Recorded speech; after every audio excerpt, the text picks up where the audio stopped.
Hello అందరికీ good afternoon. Part 1 చూసి part 2కి వచ్చిన వాళ్ళకైతే స్పెషల్గా థ్యాంక్ యూ సో మచ్. ఇప్పుడైతే 2 రూమ్లో సామాన్లు, ఒక్క రూమ్లో మా హస్బెండ్ ఎట్లా చదువుతున్నానైతే చూపిస్తా చూడండి.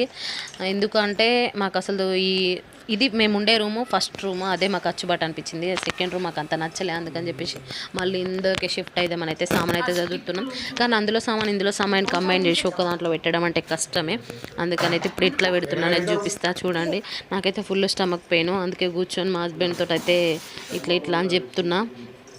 ఇంకా నాకు వచ్చిన గిఫ్ట్స్, మా హస్బెండ్కి వచ్చిన గిఫ్ట్లు అయితే ఇక్కడ చూపిస్తున్నా. ఏవేవి కావాలో ఇంపార్టెంట్ అవే ముందు పెట్టుకుంటున్నాం, మిగతావన్నీ పక్కన పెట్టేసుకుంటున్నాం.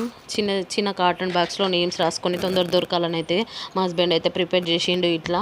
ఇంకా మొత్తం పూర్తిగా అయిపోయిన తర్వాత ఇవన్నీ ఎట్లా సెట్ చేసుకున్నాం అనేది అయితే ఒక బ్లాక్ చేసి చూపిస్తా. మొత్తం ఇరుకిరుకులో అయితే పెట్టేసుకున్నాం. ఇట్లా గడపాలి, ఎందుకంటే మాది లవ్ మ్యారేజ్ కాబట్టి. అరేంజ్ మ్యారేజ్ అయితే చూసి చేసేవాళ్ళేమో, ఇల్లున్న వాళ్ళకి నేను ఇచ్చి నేను చేసుకున్నా కాబట్టి అనుభవించాల్సిందే అని. అట్లానే కాదు, అరేంజ్ మ్యారేజ్లో కూడా కష్టాలు ఉంటాయి.